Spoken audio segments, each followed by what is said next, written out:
Jim Hackenberg. Welcome to Whip It Good with Jimmy Hack. With a name like that, you got to realize I play a little golf. Being number 8 of 9 kids from a non-golfing family, for me to have ever found a golf course is amazing. But what's been more amazing, my golf journey has been a blast. Met tons of unique people along the way.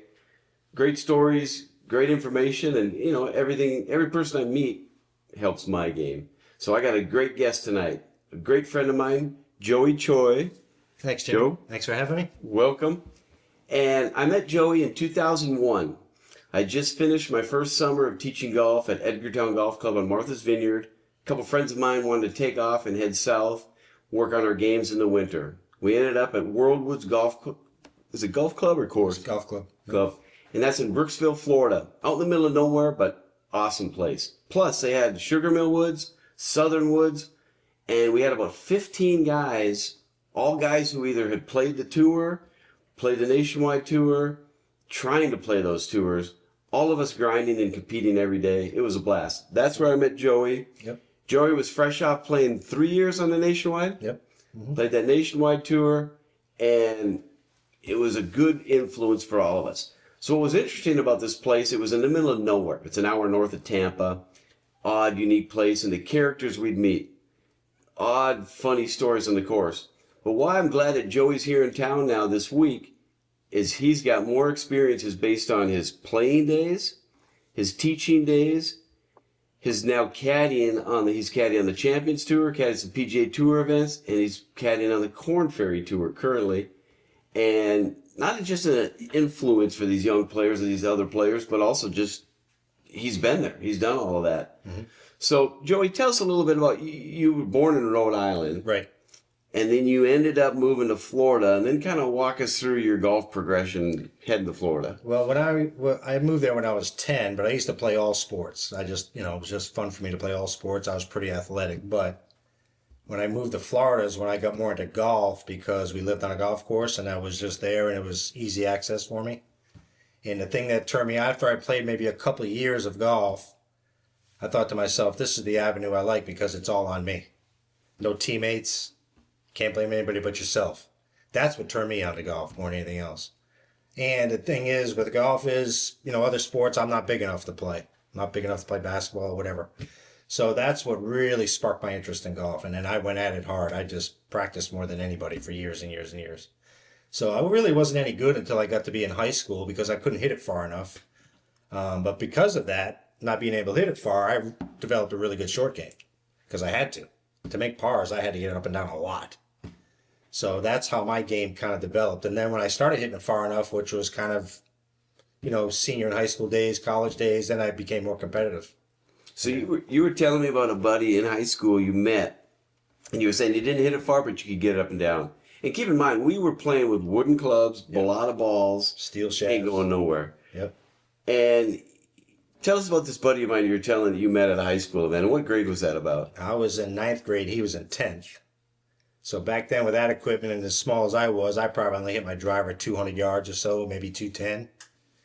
So it was my high school playing against his, and there was another high school involved too. But so I think I hit first, and then the other team had their player hit next. And then this was his home course. His name was Scott Baker, and he's, this muscular guy, but not big. And the first hole was like 360 or 370 yards, and he was waiting for the group in front of us to get off the green. So I thought, what's going on here? What is it with this guy? Nobody can hit the ball that far.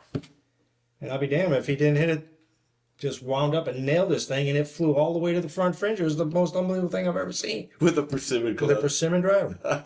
And years on, I got to know him a little bit here and there over those years in high school, and then we kind of lost touch with each other. But some years later, he was probably in his 40s when I saw him again, because he lives about an hour from me, and we happened to play a couple little events against each other and whatnot. I got paired up with him. And even though he was not in the best, say, physical condition like he was when he was a kid, and with the equipment of today, he's pushing 400 yards he could hit it at 40-some years old. I mean, he just had incredible power like I've never seen. Oh. And that's just it. I mean, the thick legs, thick arms. Yeah. You can, strong as a bull.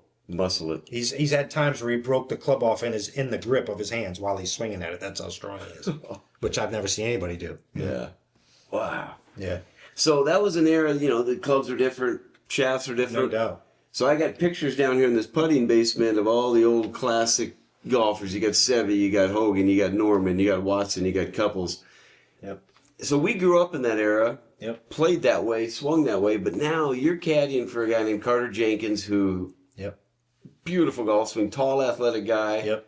What's different? I mean, are they just more knowledgeable? Are they in better shape? Or what's different or is the same?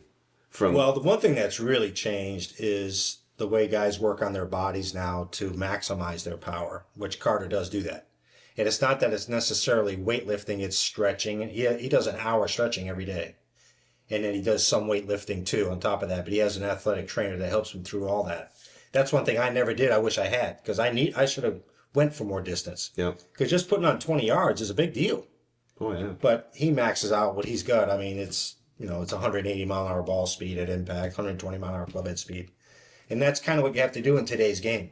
You got to have that speed. You have to have I've heard it now. college coaches talking like, if a kid ain't hitting the 300, we don't even look Can't at compete. Yeah, can't compete. It's amazing. Because golf courses are longer now, and all the players are longer now. It used to be, in our day, there was only a handful of guys that really would hit at 280 or 300. Yeah. And those were the longest of the long.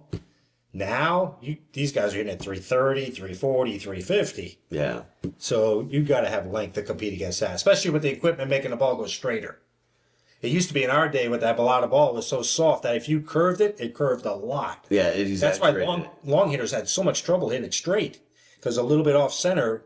Nowadays with the equipment, it balances out. You're right. Yeah, it was way different because you could hit way wilder shots. That's why today's game is a power game. That's why. Okay.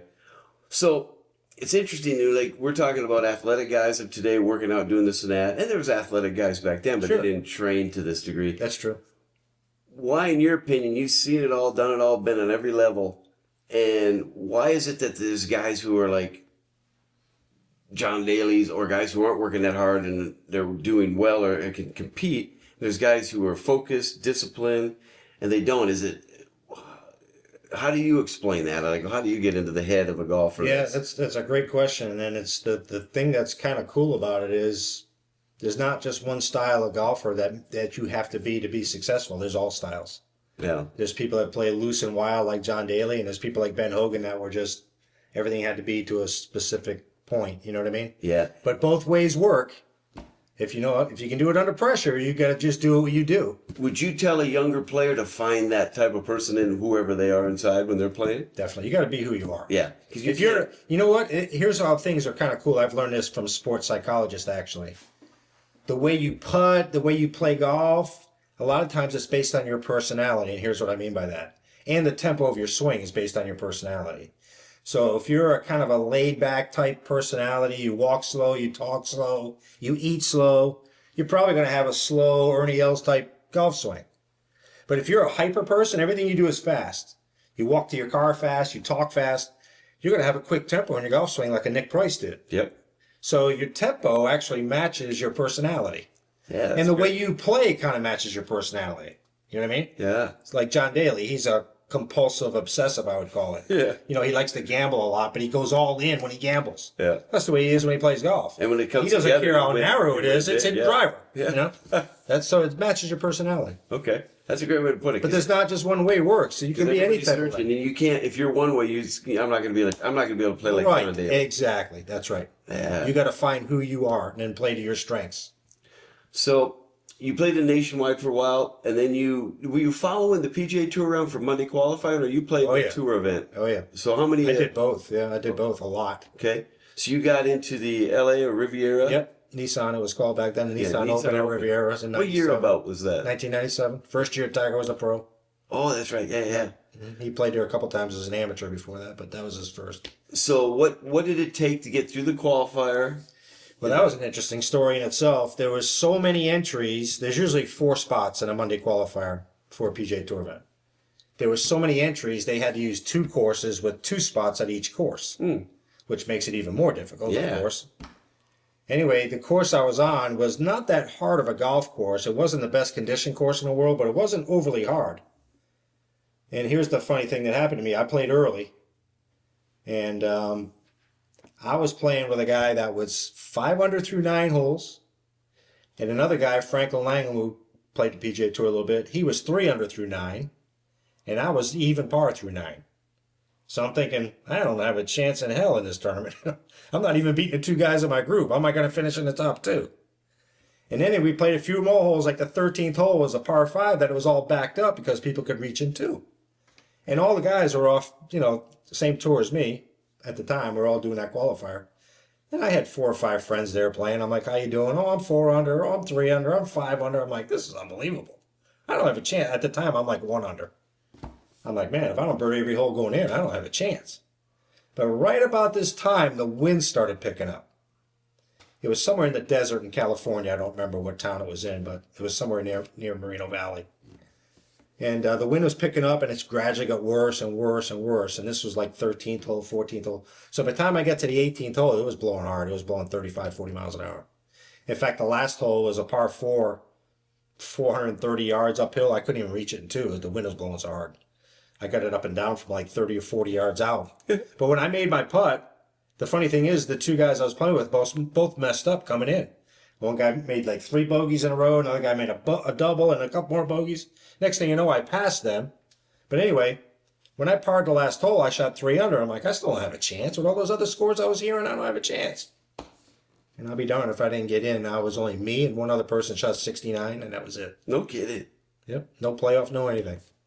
I couldn't believe it. I absolutely couldn't believe it. And then you played that week, and you'd said you'd who were you talking to? A young kid that you were working with? He asked if you played in a tour event. And yeah. Did you play against anybody in that? Yeah. Well, the neat thing about that tournament that ended up happening in my favor was the first 2 rounds I got paired up with Kevin Sutherland and Skip Kendall. Yep. And they played the nationwide tour with me the 2 previous years, so I was very comfortable playing with them. So I think that kind of helped me make the cut because I always felt like I was as good as they were anyway, But anyway, I made the cut, which I was happy about. I had, I played pretty good for the 4 days. But anyway, some 20 years later, I was teaching a high school kid that you were asking about, and he used to like to trash talk me, saying, I'm going to beat you today. I'm going to beat you. I could beat him all the time. Yeah. But he liked to trash talk me. So I said, listen, when you make a cut in a PGA Tour event, then you can trash talk me. So he said, you didn't make the cut in a PGA Tour event. I said, I did. I'm underqualified. I told him the story. So I pulled it up on my phone, the results. So he was looking at the results, and he's going, oh, yeah. He's like, Tiger finished 18th. I said, yeah. In fact, it was the last tournament Nick Faldo ever won on the PGA Tour. No kidding. Yeah, 1997. Wow. Last one. And you know how much he won? $260,000. Wow. That's how like much the $2 money. million. Right.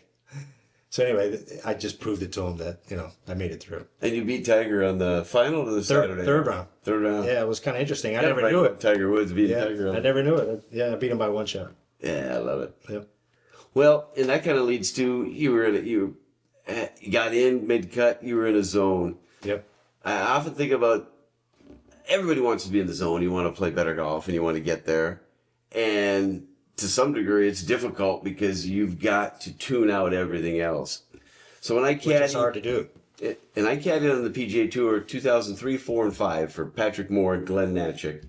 And in 2003, when I started with Patrick Moore, he had just won the Nationwide Tour money list. Yep. So he was number 1. Aaron Oberholzer was number 2. Mm-hmm. And Cliff Kresge was 3. Oh.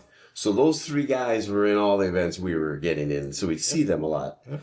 And I knew Cliff a little bit, but you knew Cliff. Yeah, and you well. worked with him. Yeah, very played a lot of golf with him. And what was interesting was there's an old story, and I've even seen footage of it on the Golf Channel, where Cliff is getting ready to putt at PGA West. Do you remember this? Final round of the Q School. Yeah. And he was on the bubble of getting his tour card for the first time. And if you know this course, it was a stadium course. Yeah. And they've got an island green. Yep. And he is backing up, zoning in this putt, backing up, not paying attention to where he's backing up. Yep. And he goes in the lake. He takes this. It's like this is the edge of the putting green. The lake's here. Step off, boom. Yep. He comes up, toweling off. Yep. But I think he actually made the putt. I think he finished. Yes, he got in. He made it. Can you imagine getting into that kind of zone that you were? In fact, I think the story goes that either the pro there or somebody that worked there heard about it because they were probably watching on TV in the clubhouse, and they brought him a shirt out. Yeah, that's right. Yeah. Great guy though. And you still talk with him quite Yeah, a bit, all the don't time. you? Oh yeah, all the time. I just stayed with him last week in the Knoxville tournament. It's so interesting to me that for 30, 40 years, golfers can maintain a high level of competence compared to everyone else. That's right. Like all the guys I caddied 2 weeks ago at the senior PGA, and the guys that are still competing and doing well are the same guys. Sure, physically they're good, but mentally they're different. That's what makes them good. And That's the biggest difference between someone like me that never made it as far as I wanted to go, and maybe even yourself, and guys that have made it, like Cliff. yeah, They're because just a little bit better mentally handling the pressure than normal. and especially the good weekends. golfers, too. Like when I caddied for Burke Nelson that weekend, had a great first 2 days, and then it starts to wear on you. And if you have a couple of missteps, Then it's hard to handle that pressure when it's not going well. oh, so it's mental. is This a mental side of the mental and being in the moment, but yet excited about the moment, and that's But if you think about the two greatest players, we'll say it's just Jack Nicklaus and Tiger Woods, and if you think about their assets, it's their head. yeah, They handle pressure better than everybody else. yep, that's They incredible. really do. Speaking about those two guys, so this is the 1986 Masters videotape. I've got a VHS machine right over there. Try to keep it old school here. So every golfer wants to play in the Masters, and if they don't, they want to go visit it, and they want to see the Masters tournament. And I got a quick story about how my first time I was going to get a chance to go to the Masters tournament at Augusta. I was working down in Florida at Worldwoods. It was at 2002. I got there '01 fall of, and Todd Westfall, working in the golf shop, he had 2 tickets to the Monday practice round, and this was a Sunday morning. He came out and he goes, "Hey, Jimmy, I've got 2 tickets to the Masters tomorrow. Me and a buddy were going. It fell through. I can't go and he can't go. Do you want these tickets for whatever face value, like $25 or $30? We go, yeah, I'll take them. So me and a buddy, Tom Gardner, took the tickets. We worked the morning shift, got done early afternoon, went home, took a nap for a while. Then we hopped in our car at 11 p.m. Sunday night, drove through the night to Augusta, probably 7 or 8 hour drive. Yep. Get there at 7 in the morning, go to Waffle House, have a good breakfast. But it's cloudy, overcast, rainy. But we didn't care. We're going to go into the Masters today, and we didn't care. So we parked the car, walking in, all cheery, happy, ready to go. We get up to the gate, or the first where people are collecting, and they go, "Hold off, we're not letting people into Augusta now. There's some storm cells going overhead. We'll reconvene here at 9 a.m., come back, and we'll give you a report." So we go hang out at the car, wait for a while, come back just before 9. Still a lot of storm issues, a lot of problems. We're gonna wait till 10:30. Wait till 10:30, go back. They're still holding off, and then at 11 a.m. they go, "Folks, we haven't done this in a long time. No one's getting into Augusta National today. Sorry." So we hop in the car. We drive straight back to Florida. 8 hours. I get a speeding ticket along the way, and bummer. And if you've ever been there but never been in the gates, you can't just like try to peek through fences. There's nothing to see. You can't see it. So we had a full day of nothing. Now, you were telling me the other day about your first experience at Augusta. So walk us through that. That's a great one. 1995 was my first year on the Nationwide Tour, which is now called the Corn Ferry Tour. But I didn't, this is before GPS and cell phone days, so I'm just going by the old Atlas map. But we finished up. I still carry them in my car. Do you? Yeah. That goes along with this room. So we had a tournament in Florence, South Carolina, which ended on Sunday. And I started heading towards, I think it was Huntsville, Alabama. And not knowing it, just doing my drive, I got into Augusta right around dark or so. And I just kind of thought to myself, man, I'd really like to see Augusta if I could possibly do it, but I don't know if they'll let me in. So I stayed there that night in Augusta. I found a hotel room. So when I got up the next morning, I just looked in the yellow pages of the phone book in my room, and sure enough, there's Augusta National. So I figured I'm going to call there and talk to the pro, and maybe they'll just let me come in and buy something. I just want to see something on the property. So they said, no, we can't let you in. And I said, they said, if you want to buy something, we could take it out to the front gate at Magnolia Lane there. And I was like, nah, I don't want to do that. So that was the end of that. So I'm like, I'm still going to drive around. When I kind of figured out where it was, I saw Magnolia Lane. I was driving all these side streets. Like you said, you can't see anything through the bushes. It's thick. So I pulled right into Magnolia Lane just to maybe see something because I knew the guard was going to stop me. And of course he did. And he's like, you got to turn around. So I was kind of disappointed. The next year, playing the same tour, same schedule, the date was different. I leave on Sunday out of Florence a little earlier this time, and I'm going through Augusta. Now it's tournament time this time when I'm going through there. It's the Masters. This is going on Sunday. So I'm like, I had another thought coming. Now I'm going through Augusta about 3 or 4 in the afternoon. I had another thought hit me like, I'm going to find a place to park and see if I can get somebody's ticket coming out. Then I can get in. That was what my plan was.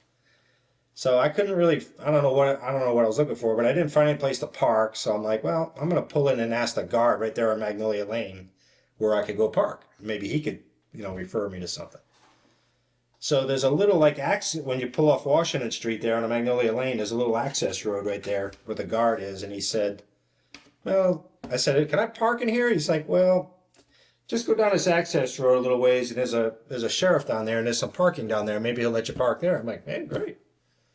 So I drove down there and I rolled my window down. I said to the sheriff, this is a cop. So I'm thinking he's not going to let me park anywhere around here, He's like, yeah, a lot of people are leaving. Go ahead, just park right in there. And now all I know is the golf course is right there in that direction. That's all I know. So I parked my car. I started heading in that direction. I don't have a ticket. I don't have anything. Didn't pay anything to park. I'm just heading that way. And I see all the ticket booths lined up in these nice row of pine trees, all nice and manicured, beautiful. There's nobody at them. So I'm like, well, I'll just walk through and see what happens. Walk through the booths, walk through a row of trees, and there I am on the first fairway at Augusta. Never paid to park, never paid for a ticket, I didn't pay for anything. I'm like, this is unbelievable. And then it was the year that Greg Norman had the mishap on the final round. He was playing with Nick Faldo, that final round. So I saw the 18th green. That's the only thing I recognized because in those days, they never used to show the front nine on TV. It was just the back nine. I remember that. So I recognized 18 and 10. So I walked up the hill, and as I walked over the hill and started walking down 10, I saw Faldo's group, him and Norman, on 12 green. So I got to see the last 5, 6 holes. And that was some of the most fun I ever had. And then I walked the front nine because I'd never seen it before. I went and walked the front nine. I was walking down in Ray's Creek around the back nine and everything, looking for balls. It was fun. That's amazing because nobody's back there anymore. No. But I would think they'd have security guards or something. But you actually went down looking for golf balls in Ray's Creek? Right there in Ray's Creek. After I walked down number 6, the par 3, I saw 16 over there, so I started walking the back nine. That's how I ended up over there. And which green did you walk on? A 4th green, which is that hard par 3. Yeah. And when I walked on it, I'm like, how does anybody make a putt on this green? It's like this. You don't see it on TV because of the way it shoots down on it. But when you're level with it, boy, you can't believe the mounding that's in that green. Like you could have a 4-footer that double breaks. You know what I mean? It's that type of thing. But it was just what a piece of property, though. That A, you got in that way, and then B, that you actually have free access. You could sit and you can never do that. walk around. Yeah, I mean, never do that. Walking in the creek. Yeah. Even mildly considered a flag. That's that's awesome. I thought of it. Yeah, I did think of that. All right, so we're talking about Augusta. You're talking about number 4 and how difficult the putt it is there. Let's get into that. You've always had a great short game because you needed to as a young guy, and you've carried it your whole life. Let's give everyone who's listening here a putting tip or a thought or an idea that can benefit them in regards to putting and something they can work on at home or at the course or wherever they're at. Absolutely. Putting is great because it's very unique to you, however you want to do it.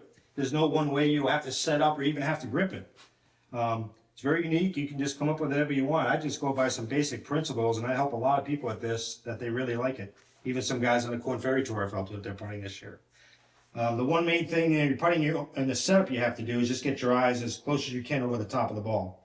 Because you don't want to be too far away from it, which a lot of people do, because that makes the putter go too much inside to inside, and it affects the face.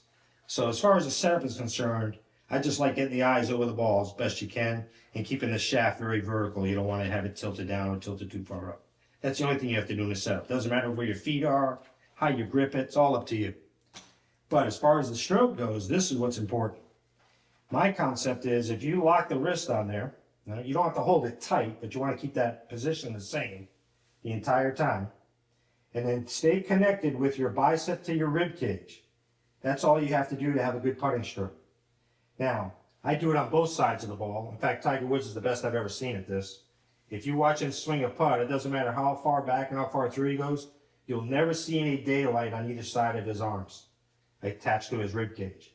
The reason why that's really good is because that's what makes the putter swing and release properly, as opposed to the handle moving back and forth out of joint.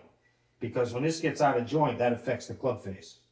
So that's the only thing to me you have to do in the putting stroke itself is lock your wrist on the club without gripping it tight, just grip it normal tension. Keep the angle the same, keep this connected back and through, and you got yourself a putting stroke. That's my whole technique for that. That's great. And what it's simple about it is once you're in these positions, and then and again, you said it a few times, don't get tight. Nope. But position into that so Comfortable. it's all flowing together Right. like this. Right. And it's really the biceps to the rib cage Right. and this aspect here Right. locking in. You don't. The trick to that is you don't ever want to be wristy because that affects the club face. Well, and even the other thing about wristy, if you're comfortable, you could maybe do it, but put yourself under pressure, get nervous and shaky. Right. That can be a problem. Yeah, how do you do that twice in a row? But the golf swing is all like that too. In a full swing, you have somewhat connection of your upper arms to your chest. Yep. Great swingers all do that. Even though people have different looking swings, one of the concepts when they get to impact is there's connection. Yeah. Well, you want to transfer that into your putting as well. That's even more important when you're putting, in my opinion. It's awesome. Yep. All right. Thank you. Well, thanks for joining us at Whip It Good with Jimmy Haddock. Joey, always great to see you. Great. Yeah, Love good when you stuff. come down and visit this time of year. Absolutely. Get to do a little golf talk and Absolutely. maybe a beer or two.